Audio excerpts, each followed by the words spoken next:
Wildcard weekend power ranking. We're going to power rank the playoff teams. Now, we're only going to do the top 10, so we're not power ranking the entire field. So just the top 10 teams going into the playoffs. We're going to do this a little different. We're not going to factor in any of the regular season. So, like for the Ravens, we're not pretending Lamar Jackson exists because he's not going to play. Dolphins can't factor in anything they've done with Tua. It's got to be how they are now moving into the playoffs. Before we get to Colin's 10, let's look at mine. So I have these 10 right here. This is my ranking. As you can see, I've eliminated the Ravens, the Dolphins, the Seahawks, the Giants. Those are not in my top 10. So the top 10, KC's number 1. I love KC. I think they're the best team in the NFL. The only thing that concerns me with them is the fact that they got kind of screwed with the AFC Championship game if they play Buffalo. Playing in Kansas City, enormous advantage. Enormous advantage compared to playing in Atlanta, which is where the neutral site game would be. Getting Buffalo in a neutral inside is such... I mean, that's just tough luck for KC. So that's the one thing where I'm like, I don't know about that. Buffalo, I have it too. This is going to sound crazy. I think Cincinnati's playing better than Buffalo right now, but the track is killing it. Like the fact that if Buffalo and Cincy meet, if Cincy would have won the game where the canceled game, Cincy is the 2. So then Cincy would be hosting Buffalo. Buffalo dodging that, and now they'll play that game in Buffalo. I mean, I don't have to tell you guys how big of an advantage that is, right? Buffalo going, like, think about that. Buffalo could have went to Cincy, and then they would have had to go to KC. Instead, they play a home game in that setting, and then they go to a neutral. That is a huge, huge bonus for them. So even though I think Cincy is probably playing better right now, I can't ignore that. I can't ignore how much easier their track has got. So I have them at 2, Cincy at 3. I think one of those 3 will go to the Super Bowl. I think those are your 3 far and away 3 best teams in the AFC. So I'm really weighing the home field situation, all that stuff heavily with that. But I think those are the 3 teams that are playing the best in the NFL right now. Next would be my NFC representative. Should be a shock to no one. I've talked about this team all year long. I love the Niners. I love what they do. I love Kyle Shanahan. I have a huge Super Bowl ticket on them to win the Super Bowl, for those of you that don't know what I'm talking about. And I think they're playing better than Philly right now. And their track, I'm going to say that a lot with the playoffs. But what do they have first? They have Seattle at home. Great. They're like 10-point favorites. Then they're going to have a combination of Dallas, Minnesota, or the Giants at home. I'll take that as well. The tough test is going to be if they have to go to Philly. That's going to be where Brock Purdy is really going to have to prove that he can do this. But right now, I think Frisco is just a well-oiled machine. They're as healthy as they've been all year. I love what they're doing. So I'd be shocked if Frisco doesn't end up in the NFC Championship game. That would be an enormous upset to me. Philly would be my 5th best team in the playoffs right now. They're rusty right now, bottom line. Jalen Hurts has not looked great. They didn't look that great in their last game.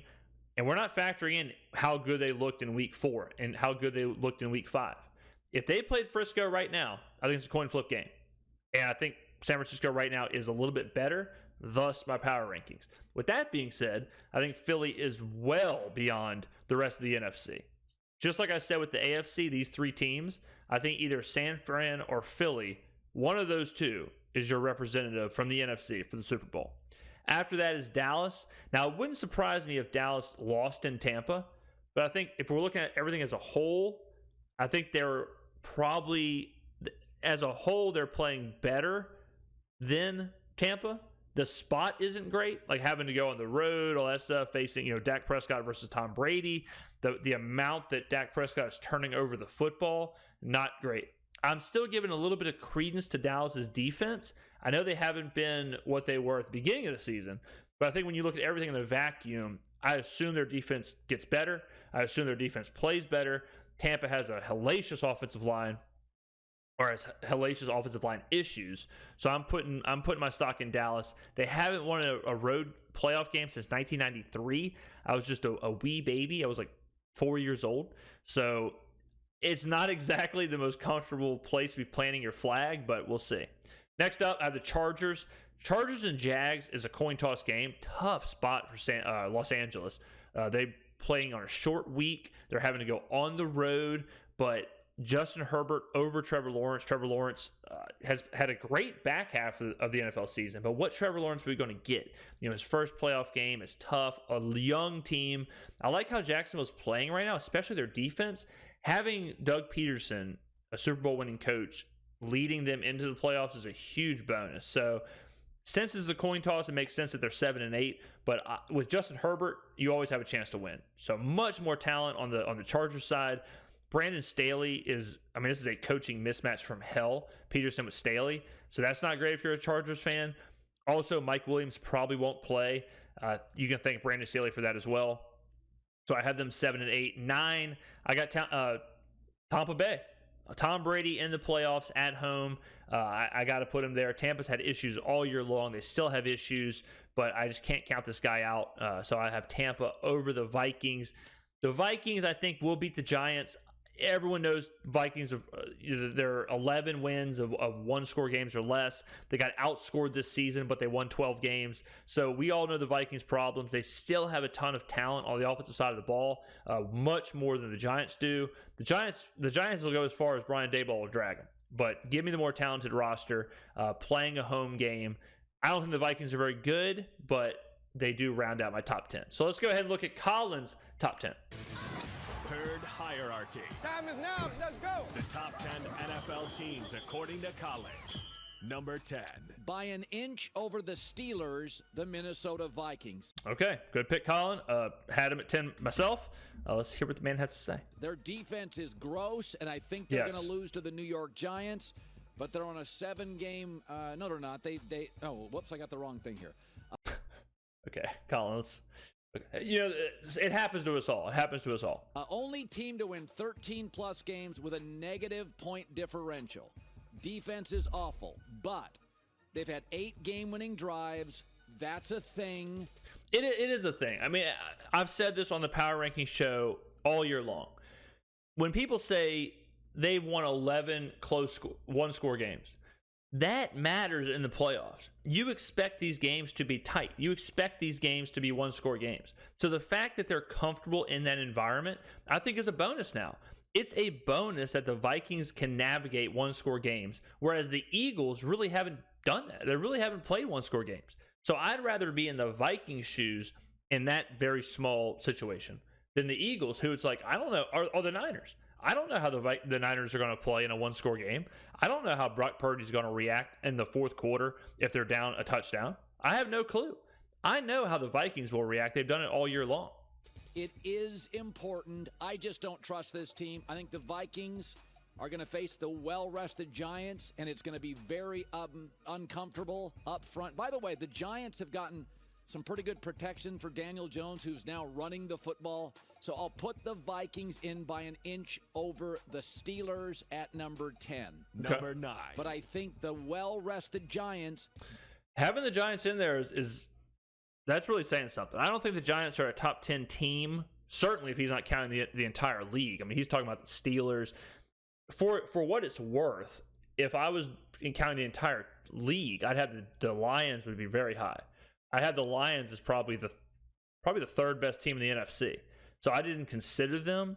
The Steelers would probably be in there. The Steelers would probably be in over Tampa.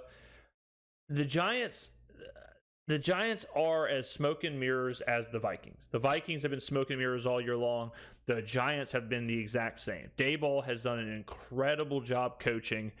They're not talentless. Like, they do have some good players. They do have some good production. Daniel Jones has played better, but I'm not as in love with the Giants as everyone else is. If I was betting this game, I'd take the Vikings.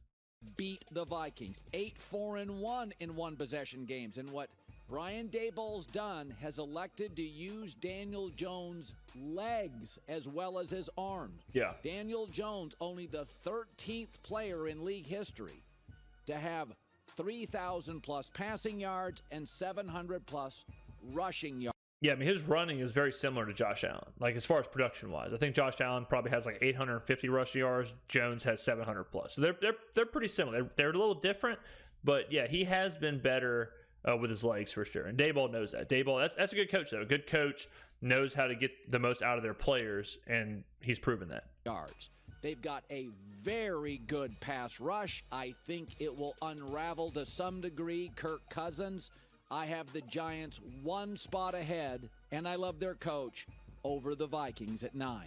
Number 8. Chargers at 8. I don't know if I like him if Mike Williams doesn't play. I don't think he's going to play. I don't think, as of right now, what time is it? It's 11 a.m. on Friday. I don't think he's been ruled out yet. From what I hear, though, I think it's more than back spasms. I don't think he's going to play, and that's something that Brandon Staley will have to deal with in the offseason if they do go down in Jacksonville. With Justin Herbert, though, like I said, we keep saying it, and by we I mean me, Colin's probably going to say it. Some other wise NFL minds. Herbert's generational. Herbert is at a very high level. So when you have a very high level quarterback in the playoffs, it's tough to rank them much lower than Colin has them. Their rushing defense, like the Vikings, is an issue. Herbert can often be sitting on the sidelines watching a game because they can't get the ball back. But Justin Herbert, through 3 seasons, with a lot of coaching question marks, has the most passing yards and most total touchdowns by any player in league history. They don't have an identity. What they have is a remarkable talent at quarterback. Yeah. I worry about them against Jacksonville if Mike Williams isn't around. Number 7. The Cowboys, great individual players. I'm not sure they have a unit that's great. The only team. Yeah, I mean, right now, me and Colin are like step for step in these rankings. But Dallas, he's right about that. They have great individual players. I don't like their coaching staff. I think they can get by on talent alone, specifically Micah Parsons, but they are unraveling. Like Dallas is worse than they're probably worse right now than they have been at any point this year. And that's not where you want to be going into the playoffs. Now, some of that might be overblown. Some of that may be kind of a knee-jerk reaction. Maybe it's not as bad as we think it is. But, I mean, if you believe in momentum or believe in anything like that, Dallas is doing like the opposite of what you want. Now, at times they've looked dominant. At times their defense has looked good. I'll tell you where I think they're going to get hurt is their defense has to force turnovers. Their defense is they take risks. They really go for the turnovers. When they get that, they're really good. But when they don't, they struggle because I think I'm pulling these stats out of the air, but I'm pretty sure they're like +3 in turnovers, which is nuts because Dak has turned the ball over so much in only whatever it was, 13 games he played. So the fact that they still have a plus turnover margin shows you how risky their defense is. The reason I say that's kind of suspect in the playoffs is the more risks you take against better teams, better players, better teams, better offenses who don't turn the ball over that much, they'll burn you. Tom Brady could certainly burn this team. It doesn't help also that Tom Brady gets the ball out very quick. So again, as you play better teams, quarterbacks are going to get the ball out quick. They're going to know what they're doing. So that pass rush could be negated. And if that's the case, if they're jumping the gun and trying to turn over Tom Brady, who doesn't turn over the ball anyways, it could be a long day for Dallas. Team, though, to rank top 5 in scoring offense and scoring defense. And again, they've got individual stars. For the Cowboys, 5 losses, it should be noted, have been on the road. So when they're forced to be uncomfortable, they don't play great. Dak's had an interception, 7 straight games with at least 1+ interception. It worries me, and the reason that's happening is because when they can't run the ball effectively, 4.55 yards a carry, they rely on Dak to throw over. That's something else, too. Tampa's been good at stopping the run. I'll tell you this. If you told me that Tampa wins the turnover margin, then they win the game. You can go ahead and watch that. We deep dive box scores all the time. You can circle one stat is the turnover margin. In this game, more than any other game on this slate, turnover margin will matter more in Tampa than anywhere else. Over 36 times, and his career record plummets. They have a formula to win. Cowboys at 7. Number 6. I really like the Jaguars. I've liked them a lot for a while. Second most. My hesitation with the Jaguars is basically from the Tennessee game. Trevor Lawrence, quarterbacks or players or however you want to phrase it, rosters going into the playoffs for the first time, it's tough. Okay, it's Lawrence versus Herbert. That's tough. That's a real good quarterback on the other side. All right, Jacksonville has turned things around. If I was a Jaguars fan, I'd feel really good going into next year. I'd feel really good with what Peterson, the culture he's built, all that stuff. I'd feel good with finally seeing some development out of Trevor Lawrence. This stage might be a lot for them. I do agree. Mike Williams being out is huge. But I think Jacksonville, if you look at what they did against Tennessee, how close that game was against Josh Dobbs, I think that would worry me. The fact that maybe the stage is too big for this team right now. Points off turnovers in the league.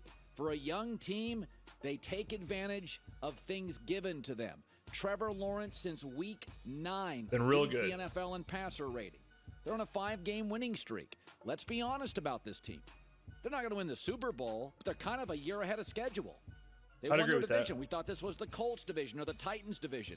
Here they come. So I'd agree with that. Like, Peterson has turned this culture and all that stuff around so fast. I think he's not going to win Coach of the Year, but he has done as good of a job coaching this year as anyone else. I mean, they should definitely be commended for this year. A loose team with a gunslinger at quarterback, a Super Bowl winning coach. They get a playoff game at home against the Chargers, who are a little banged up. Jacksonville at number 6. Number 5. If Lane Johnson was playing at right tackle. Man, we're like me and Colin are dead even with this. Dead even with these. I'd have them higher, but I'll put Philadelphia at 5 for now. I do worry. Jalen Hurts banged up. Lane Johnson banged up. Josh Sweat banged up in the D-line. They've just got a lot of injuries. They didn't have any.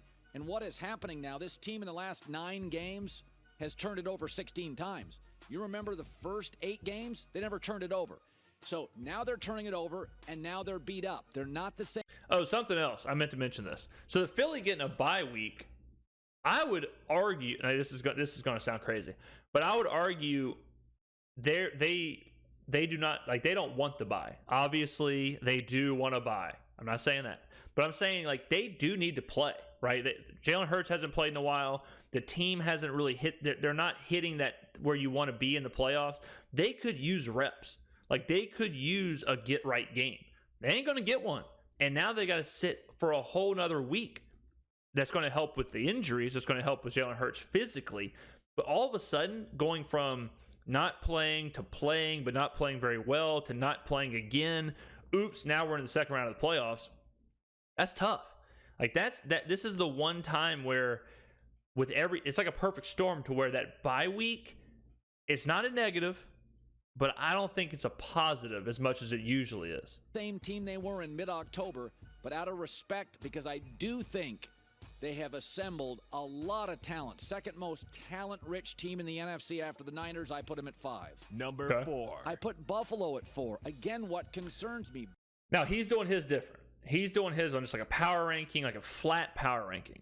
I factored in a lot of the playoff track. So mine was basically a playoff power ranking looking into possible home field situations, possible opponents, all that stuff. So if we were doing just straight up how we're playing right now, I would have Buffalo at 4. I'm factoring in a lot of outside circumstances. Brian Dable leaves, and Josh Allen is back to making too many mistakes. This team had 27 giveaways this year. Yeah, he hasn't been good. And the Texans had more, and they were awful at quarterback. Yeah. And Josh Allen had 19 giveaways and 5 red zone interceptions. He hasn't been great. What Brian Dable did to elevate Daniel Jones. I think Josh Allen misses him in the red zone. He's making too many mistakes. The margins are tight in the playoffs, and I think a red zone mistake will undo this team. That kind of goes back to what I was talking about with the track, though. I mean, like, Josh Allen making mistakes on the road is you're done. You can't do that. You can't turn the ball over, on the road at Cincinnati, at Kansas City. But the fact that, like, their track, it even helps that. It's different playing on the road in these environments versus not. Buffalo, they dodged a bullet with a lot of their scheduling. I do agree with Colin. They've been sneaky. I don't want to say bad, but they haven't been as good as people thought they would be. They haven't been as dominant. Now, they have won games, right? They have won games, even through all that, even through mistakes and turning the ball over and not playing that well. You have to wonder about Allen's arm. You have to worry about his elbow. Is his elbow or whatever injury, the UCL injury, I'm not a doctor. You have to wonder, is that the reason he's turning the ball over? And if he does turn the ball over against Cincy, against KC, like he can't go through that. He can't go through those teams if he's turning the ball over that much. He's got to calm that down, and you got to be concerned about Buffalo with their inability to run the football. They're such a one-track team. For a team as highly power rated universally as Buffalo is, they do have a ton of question marks. In January or early February. Number 3. The Niners. A rookie quarterback's never led a team to a Super Bowl appearance in NFL history. That's what it says here. So, I mean, they're the most talented team. 10-game winning streak. Number 1 scoring offense. Since Brock Purdy took over, they lead in point differential. I think I don't know if he's a starter. He's playing well now. I don't know exactly. Yeah, I mean, they're the most volatile team because you really don't know what you're getting. You don't know what you're getting into. The Niners have an easy formula to win. They have to be ahead. That's it, really. They have to be ahead, and they have to force turnovers, or their defense has to be dominant. That's it. If they do that, they will win. If they do all those things, they'll be fine. If Purdy turns the ball over, particularly early, and they go down like 10-0, 14-0, 14-3, somewhere in there, all of a sudden it's different because now the pressure seeps in that he's got that. You know how when you're just hot doing anything, playing poker, hitting golf balls, shooting the basketball, when you're just hot, you're fearless. Like you're invincible. You can do whatever you want. You know, you're taking the shot. You're going for it. You're seeing another card, whatever. When you start to not be as hot, when you hit that first duck hook, when you hit that first slice into the woods, when you get a terrible beat at the poker table, when you start bricking shots, all of a sudden you're not as invincible. All of a sudden you're not taking the risk. All of a sudden you don't have the same moxie, the same swagger, and it dries up quick. San Francisco has to dodge that. If you told me that San Francisco will be leading at halftime in every game, I would say, okay, they're probably going to win every game. But the second they face any real like pushback, it's going to be, it could be in Seattle or it could be against Seattle. If Seattle, playing on house money, if Seattle turns over Purdy, the weather's bad, it's raining, and all of a sudden Seattle's up 10-0, I'm telling you right now, not to be crass, but buttholes will be puckered. Exactly what he is. Here's what I know. Every unit has a Pro Bowler. Every single unit. Not the Chiefs can't say that. The Bills can't say that. The Bengals can't say that. This team is talent stacked. And Deebo Samuel, right? He's been resting, getting healthy. Back, yeah. He'll add that dimension soon. Number 2. He's already added. He played last week. I'm pretty sure. I'm pretty sure Deebo Samuel played. I hope I'm not wrong about that. But I'm pretty sure he's already back. Kansas City, listen, their 3 losses are by a total of 10 points. They're situationally great. They're clever. They made everybody mad doing Ring Around the Rosie. There's a lot. 100%. I love KC. I had them at 1. I've already talked about this. I don't have a problem with him putting Cincy at 1 with the way he's doing his rankings, but I think you do have to factor in home field and the track and all that stuff. But Kansas City's, I mean, what are you going to do? They're amazing. They're a team. The bye helps because of how good Andy Reid is off a bye. They don't need to take reps. They don't need to do nothing. They know exactly where they are. So the bye is good for them. Home field is good for them. Everything's good for them. Hard not to like KC. To like about him, their defense. With Spags, it depends on the matchup. I do think the greatest stat in professional football in America now is that Mahomes is now 16-0 on the road. Yeah, in the division, that probably is. It's unbelievable. Against divisional opponents. That's the craziest thing in the world. Yeah, that's the craziest stat in football. He's underrated. What I like is they didn't have a 1,000-yard rusher, and they didn't. Mahomes is legit underrated now. He has, when you hear stats like that, like it's like the LeBron James stats, where you hear LeBron's only scored under 10 points like one time in his career. When you hear stats like that, and you're like, that's not even possible. Like, how is Patrick Mahomes 16-0 on the road in the division? Like, divisional matchups are supposed to be tough. You slip up here and there, whatever. But Mahomes just doesn't. In the playoffs, I mean, he's just him. Like, I mean, he's the guy, he's the Tom Brady, where back in the day, no matter what the situation, Tom Brady wasn't going to go down easy. You know, Patrick Mahomes is that new version. Didn't have a 1,000-yard receiver, yet they led the NFL in scoring. So we told you that going into the season, they would score differently without Tyreek Hill. They wouldn't be as singularly dependent, but we told you they'll still be productive. It'll just look different, and it has. Number 1. By an inch, Cincinnati. I do think they match up with Kansas City well, but Yeah. whereas their defense, 9 takeaways in their last 3 games, is playing well, suddenly since week 15, they can't rush the football because their O-line's banged up. So they're becoming a little dependent on Burrow, which worries me. They were a two-headed running back machine earlier in the year. Remember, Mixon got hurt, didn't flinch. I'll say this about Cincy. Like, Joe Burrow is, I mean, he's him too. You know, he's not a guy you want to see in the playoffs. The fact that they do play so well against Kansas City, huge bonus. The only thing really I can take away from Cincy is that track. Like, is how they got screwed with the home field situation. Like, that is the only thing that's tough with Cincy. Another thing, their kicking game hasn't been great. Last year, that was a big reason why they made the Super Bowl. A lot of, close score games, a lot of kicks at the end of games. Now that's not really there anymore. Their team is better this year than they were last year. The whole team is better, which is really saying something for a team that went to the Super Bowl. Should have won it, could have won it.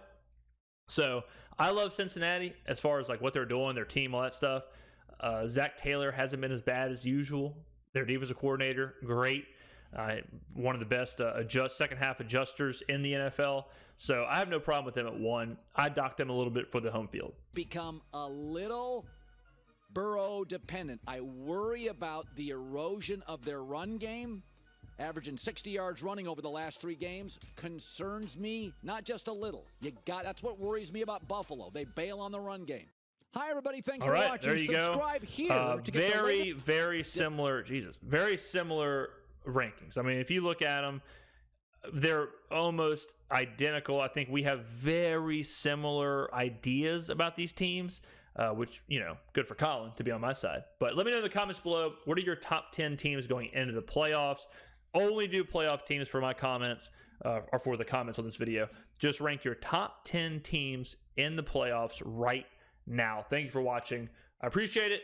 I'll see you on the next one.